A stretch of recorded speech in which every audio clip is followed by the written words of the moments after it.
Sanibona, ilona idla amathunzi leli. Lawa ngonyama eMpumalanga ekhomba so. Into abenza kulo bombona kwensizwana makhosana ehlapha khona ngomboza hlehleze. NgaseMpumalanga mina ngokuhlala kodwa-ke ingoma engiyidlalayo ngidlala ingoma zesiZulu. Ilwimi engilikhulumayo ngikhuluma isiSwati kahle kahle. Kodwa-ke emculweni ngicula ngesiZulu. Kodwa-ke kukhona ezinye ingoma futhi engiyiqambayo ezisiSwati. So ngifuna ukuthi ngindlalile kancane ngizwise inoni. Ngibonge nesupport kwabangisupportayo. Lo ngingakadumi ngingaziwa izwe lonke kodwa sebaningi abangaziyo futhi bawuncoma umsebenzi wami. So ngithi-ke asengike ngizwise ukuthi ngidlala kanjani. Abanye bathi ngidlala ushini oluhlukile, abanye bathi ucishe ufane kodwa awufani kahle. Seke nawe kuzoba yakho i-comment. Ngipostele video la ku-YouTube ngenzela kona ukuthi ngifuna ukuzwa ukuthi abantu bathini. Nabanye futhi abangasazi isiginci abafisa ukusazi bazobukela lapha kumina badlale sebake baba khona ngoba sebabili abantu abake bangifonela bathola ama-video ami khona la ku-YouTube. Abanye bangibhalela ku-WhatsApp ngitshela bacela ngibasendele ama-video lapho sengikhombisa khona isiginci sibanjwa kanjani bese uqala kanjani. Babili oyedwa wakhona soyazidlala isiginci uzidlala ngendlela ukuthi ungafunga ukuthi waqala yena kunami ukudlala isiginci. Lokho nje ngizokubeka kucaca. Uyazidlala isiginci kodwa wazidlala ngafunga ukuthi saqala kanye noma-ke waqala yena kunami ubengakwazi ukudlala isiginci. Wathola nakho khona la ku-YouTube wabe songibhalela ngoba inamba yami vele ngiyayiveza kulawa amanye ama-video inamba yami ngiyivezile. Ngicela ukuthi-ke nibe seniyalalela.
Le ngoma le ngiyacela ukuthi makwenzeka kube khona abantu abantshontshayo ngoba khona abantu abantshontsha ingoma.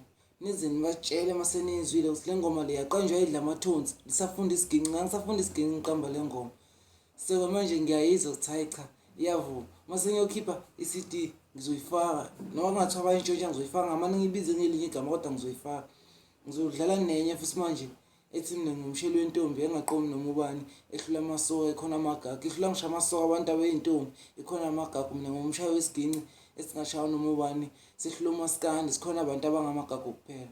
So into ekhona ngiyanicela ukuthi ni-subscribe le video leyo so that ngizokwazi mhlawumbe nami ukuthi baka-YouTube babe nokungibonelela ngoba ngifuna ukuthi ngiyongena e-studio nami ngiyafisa ukuthuthuka njengabanye abantu. Kodwa-ke hhayi ukuthi ngoba ngigxile kakhulu emculweni kamaskandi cha ukuthi nje ngiyawuthanda umaskandi kungakho ngigcina sengiwudlala.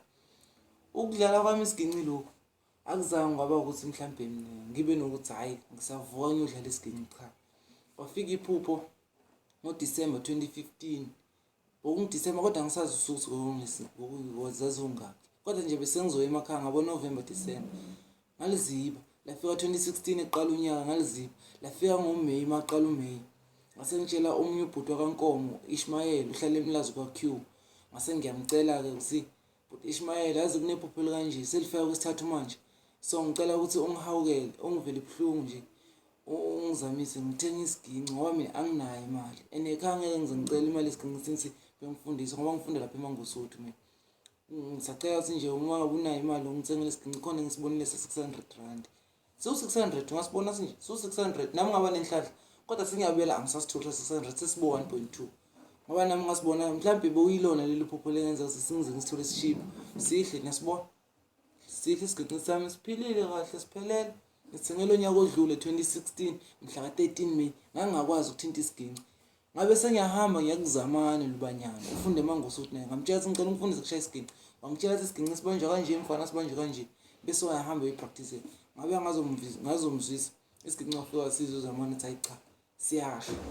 Asuthi hayi sengiqedile ukufundisa isiginci. Uyena uthisha wami ngiyabezwa abanye lemaceni ngoba unidle moto selibona lokho okuduma lo sebafuna ukuthi bangifundise isiginci basho ngoba bebangazi ngingakwazi ukuzidlala isiginci mhla ka13 May njengoba namhlanje zu26 January 2017 kusho kona ukuthi mhla ka13 May 2017 ngoba ngihlanganisa 1 year ngidlala isiginci kodwa manje ngeke usizo.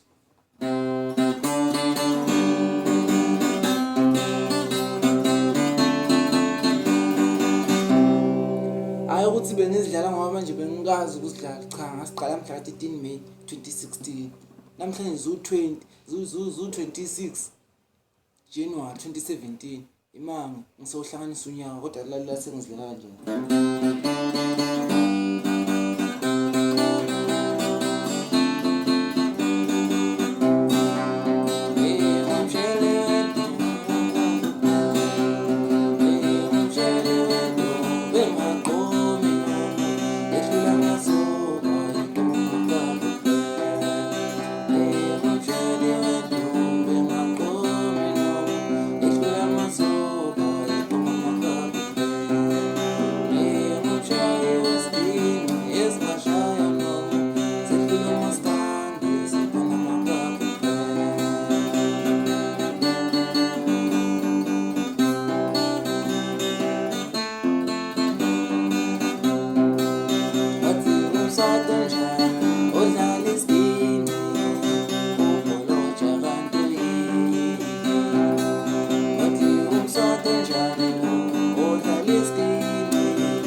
Bathi ngumswati lo njani udlala isiginci kanti Bholo genuine ngoba nayo umswati kodwa uyazidlala isiginci uyazidlala ke futhi uyazidlala isiginci Bholo.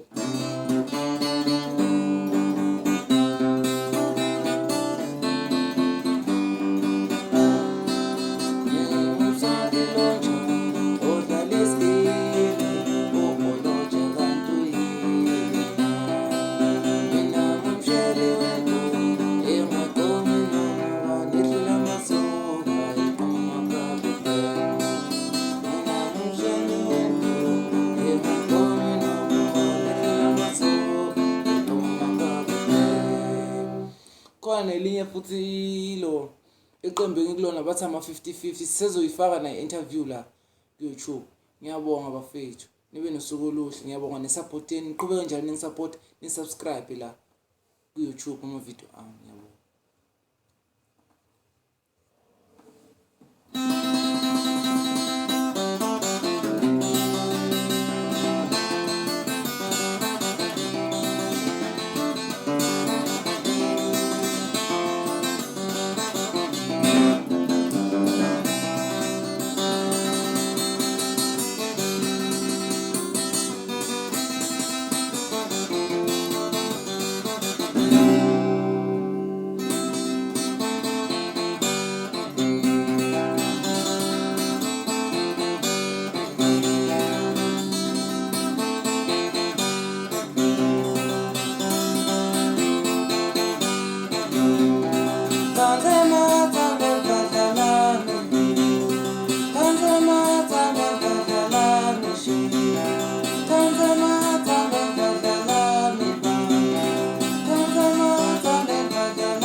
ezemnyama le ngoma.